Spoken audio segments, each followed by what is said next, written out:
Alors bonjour, bienvenue à cette nouvelle capsule express. Mon nom est Maxime Pronovo, président de Studio Graphique.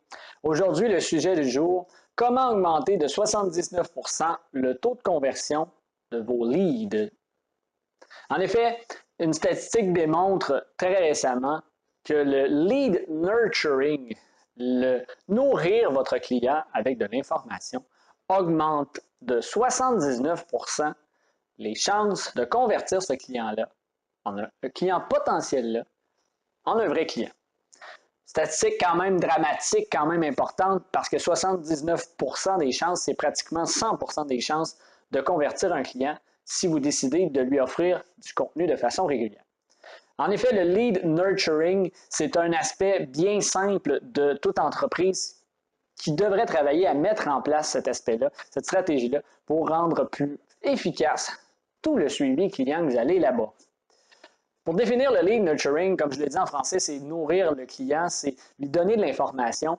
Chaque client potentiel arrive dans votre entreprise, consulte votre site web à une période bien précise de son processus d'achat. Ce qui fait en sorte que chacun des clients qui visitent votre site web n'est pas nécessairement rendu au même point dans sa décision de passer à l'action, d'acheter un produit ou un service.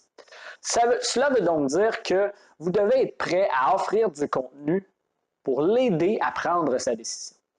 Au même titre que si une personne dans votre entourage décide d'acheter une maison et qu'elle vous demande son avis et que là, vous discutez avec cette personne-là, vous lui donnez votre avis, vous lui donnez des conseils, voici ce que j'ai déjà vécu, et ainsi de suite. C'est ce qu'on appelle du lead nurturing qu'on fait avec un client. En fait, le lead nurturing peut se faire par plusieurs aspects, soit en envoyant de l'infolettre, du courriel, du contenu au niveau du courriel de façon régulière, soit que vous allez travailler à entrer en contact avec un client en particulier de façon différente et à certains moments précis dans son processus d'achat. Donc, par exemple, votre client vient d'arriver sur votre site web, visite votre site web.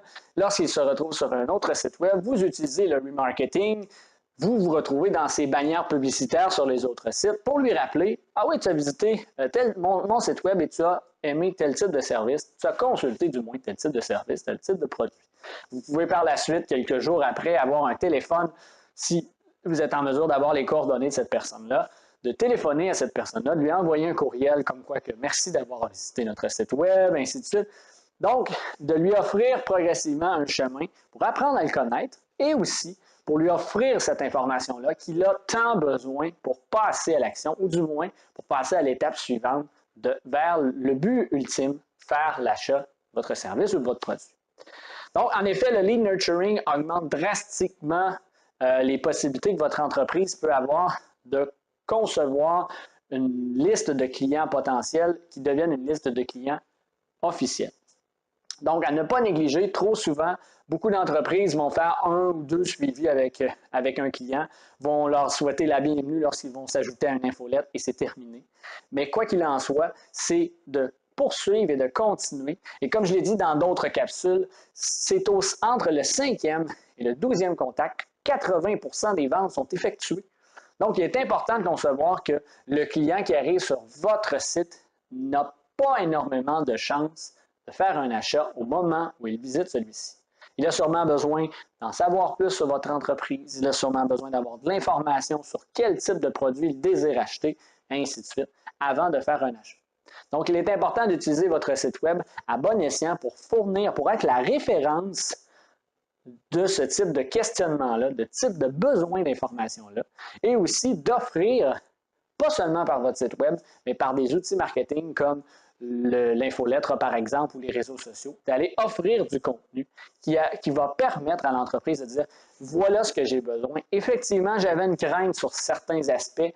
Je ne pensais pas que c'était comme ça qu'on devait utiliser tel type de produit. Ça répond à mes questions et ça me permet de passer à l'achat. » Donc, si vous considérez, vous seriez intéressé à en savoir plus sur le lead nurturing pour votre entreprise, pour nourrir votre client et développer une stratégie de vente et de marketing qui va permettre de vraiment changer drastiquement le profil de votre entreprise via votre clientèle, n'hésitez pas à nous contacter. Le site web est dans la description ci-dessous. Va nous faire plaisir de répondre à toutes vos questions à ce sujet et de faire en sorte aussi de voir si ce type de service-là pourrait, j'en suis convaincu, mais quand même, on va regarder ensemble à savoir si ce service-là pourrait être très utile pour votre entreprise. Donc voilà, c'est tout en ce qui concerne la capsule d'aujourd'hui. Je vous retrouve très bientôt pour une autre capsule.